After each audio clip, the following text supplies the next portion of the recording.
Hey, what's up? I'm Stephen Cummings from Louisville, Kentucky, and I thought it'd be cool to make some videos about my RC8.2e. Not only for entry-level racers, but for some of the guys I run with, just to see what I do from a week-to-week basis to keep the thing running well and problem-free. We all have the little freak breaks now and then, but there is a certain amount of maintenance you can do to keep this thing running right and properly, so you can get a consistent setup and run well week to week. And I'm going to point out through some of these video parts the steps I go through on a week to week basis and when I do a full teardown. Right now I'm getting ready for a big race to Showdown, and I decided not to race this upcoming weekend so I can help some friends out get their stuff ready and give this thing a complete teardown. And I'm going to show some of the steps I go through. Most of it's pretty basic, but through talking to some of the newer local racers, I've learned that there's just a lot of stuff out there they don't know that can really help their buggies perform better. I'm no pro by any means. I can win on a local level and do well at other big races and tracks, but this is mainly geared towards just the things that I find really help and that would help other people just have their buggies perform better, break less, and be more reliable. So first I'll start out by showing my setup. Tools I use the most, just cheap dollar store paint brushes. I love this one. It doesn't flare out as much, wears really good, lasts pretty long. The bristles are stiff enough to knock off dirt that's built up. I use it the most at the track and knocking the dust off. I don't have an air compressor. It's on the list.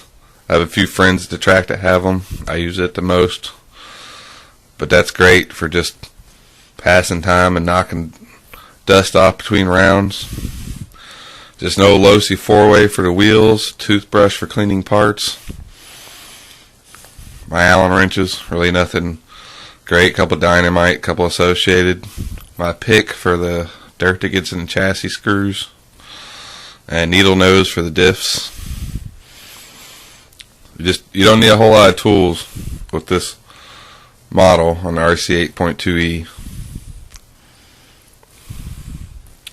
Here's a look at my body. 2012 Bulldog, plenty dirty from the dusty track. Got the 19th on there as a little inside joke. I don't run a lot of decals,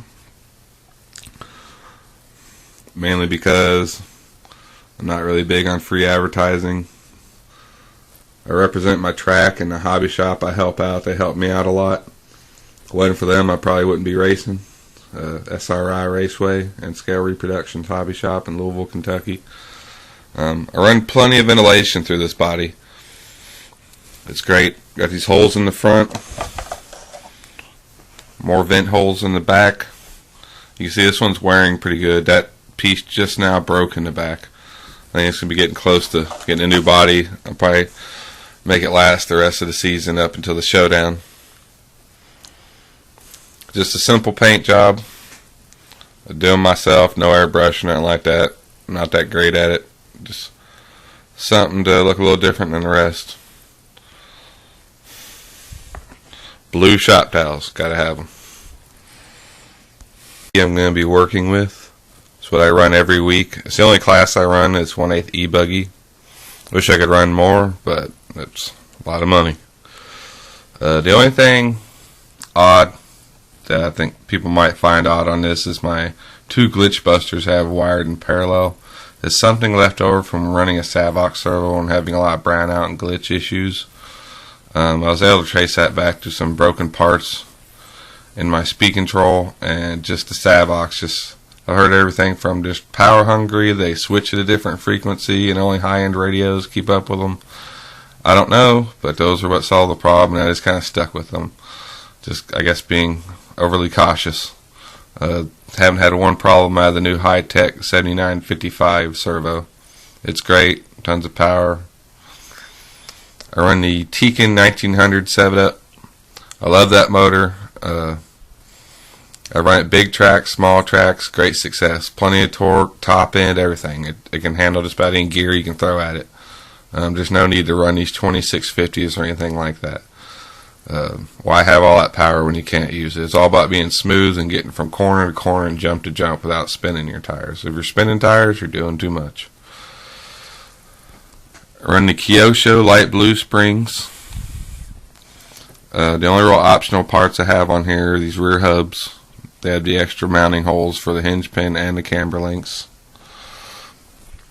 I run M11X radio with the stock receiver. Just switch to that. It's great. I think it's actually done a lot for my driving. It's really hard to explain to somebody who's going from a sport radio to one of these expensive radios on what the difference is, but it's really hard to explain. You just have to let them try it. I mean, it's a huge difference.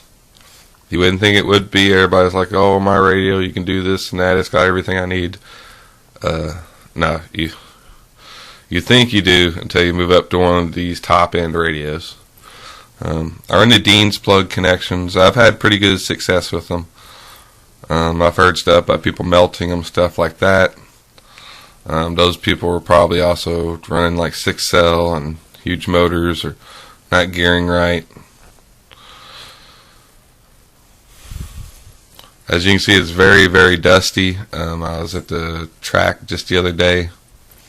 Very dry and dusty, but I really wanted to get out there because there's a blue groove and try some of those setups. There's a big race coming up. Chances are it's going to groove right up. I really had to try some new stuff. I just took off these Proline snipers. They're pretty much done for. It's one of my favorite tires. It's very comparable to the Gridiron, hole shots, tasers.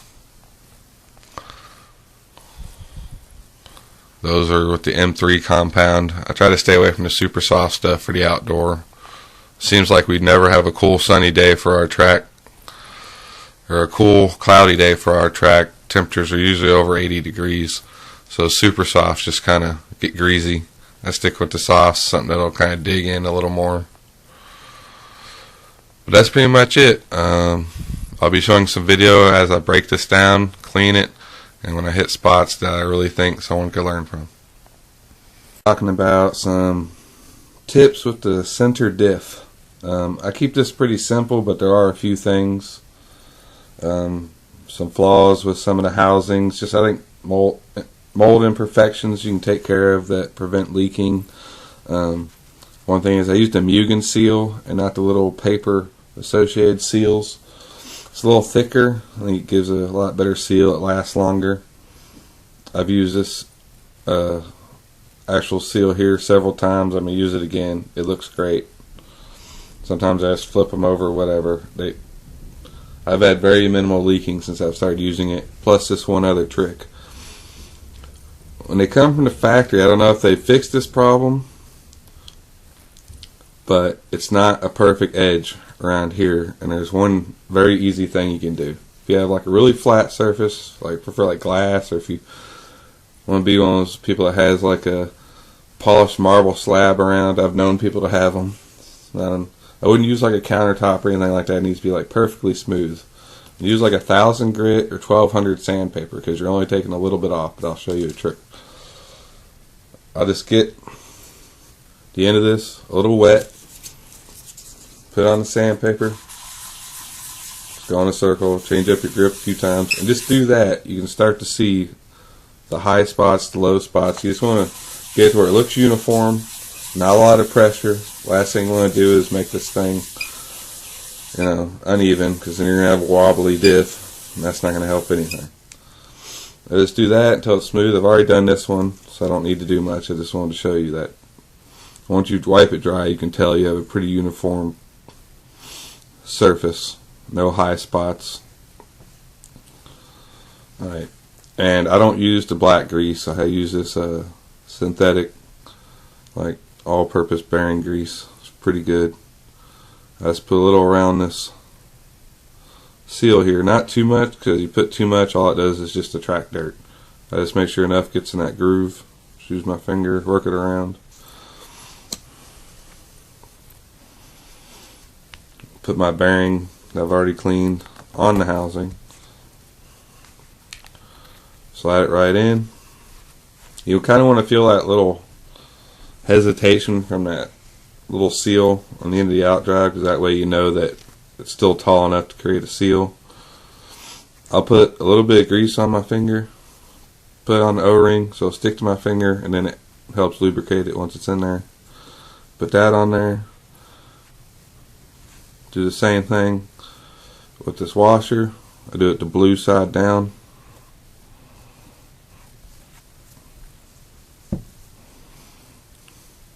Needle nose, just set everything in there.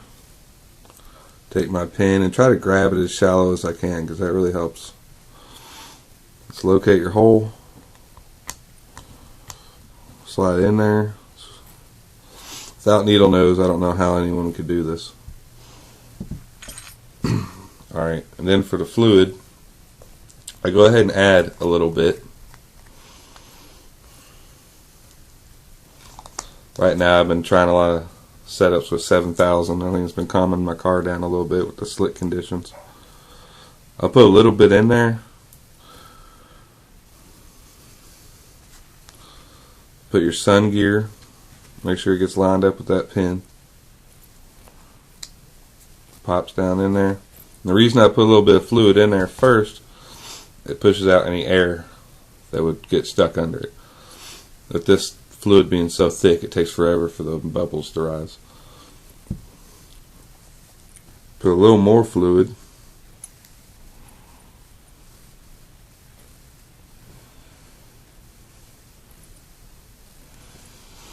Fill it about halfway. And I set my spider gears in there.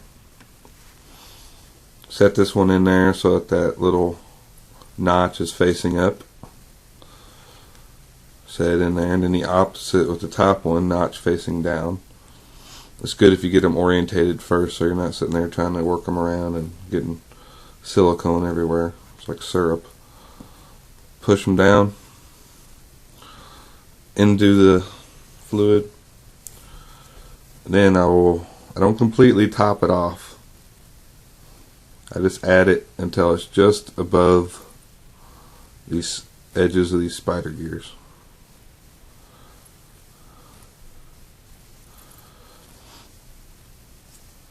Make sure I get it like where the axle of the spider gear sits in the edges. Put a little in there. I don't think they turn much, but if they do, it's like added lubrication. Well, being that they're notched, I guess they don't turn at all. That one's ready to go. Do the same with my spur gear.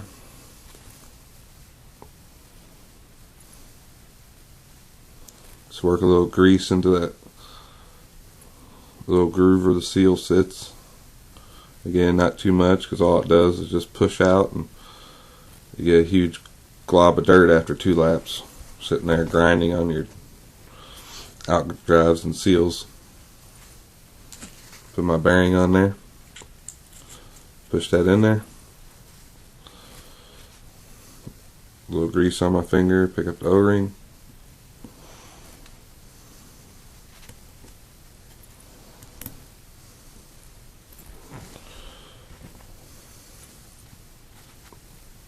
I can usually get this pin in with my fingers. It's pretty easy. Set that gear on there. And here's where I'll take just a little bit of, let's rob a little back out of here.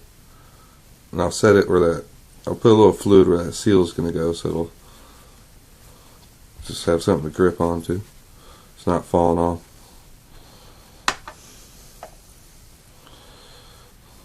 I'll set the seal on here, and this makes it easy because you want to be able to line up these holes. Last thing you want to do is misalign these holes and put the screw in there. It will eat up those little plates that the spider gears spin against, and if one of those gets messed up, especially on the center gear you're talking about, you're going to have 4-wheel drive half your lap because this thing's going to be locking up and notching. If you're in a pinch at the track, you can try to sit there and fix one. I've done it. I've also had to go borrow one, and I'm one of the few guys that run associated at my track, so it's not easy to find.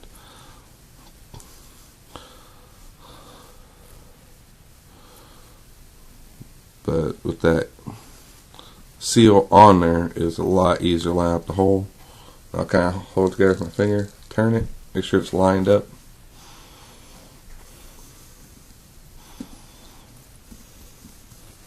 Go ahead and finger thread some of these in. You don't want to lock one down at a time all the way. You want to make sure they're all in pretty good so that it's perfectly lined up.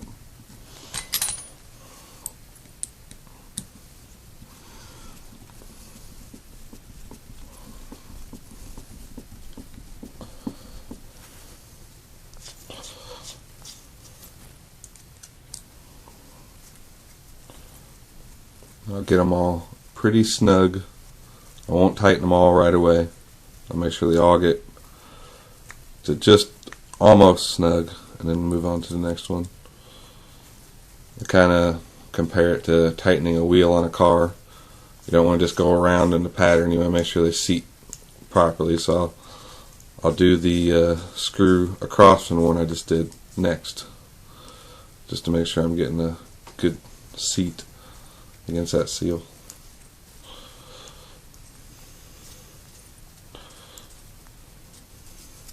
This one I'll go ahead and bottom it out. Do the next one across.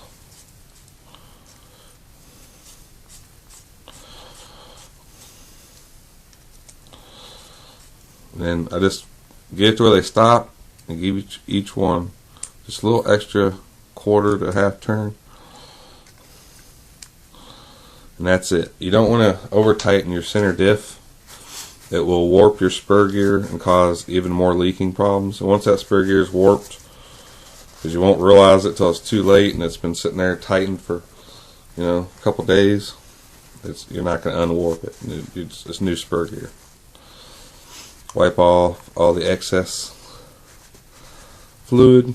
That's just more stuff the dirt's going to stick to. It's kind of hard to get it all. You'll kind of learn how much fluid to put in it. But just above the spider gears usually works pretty good. I have minimal overflow. There you have it. Center diff should be smooth. No notchiness, no grittiness. Shouldn't be hard to turn at all no matter how much weight you got in it. I mean, you should be able to tell the difference between 3,000 or 10,000. But it shouldn't be hard to turn. It should be smooth. You shouldn't feel any grinding. No notchiness, no high spots. Maybe if there's new spider gears in there, they may have to wear in. But with that Mugen seal, it's a little bit thicker, and I think it takes a little bit of stress off the gear mesh, and it makes it very, very smooth. And that's pretty much how I set up my center diff. I do it the same way every single time.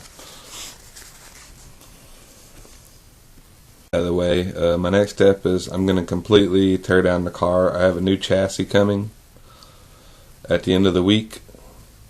I believe the rear of this chassis has gotten pretty thin, and it's time for a new chassis. I think it's getting to a point where it's actually starting to bend down in the back of the chassis from casing this very large quad jump we have at the local track. I'm not complaining about the jump, but my chassis has gotten to the point where I don't think it can sustain those hits anymore without bending. I can look at my chassis and it looks like they're in just kind of drooping backwards a little bit.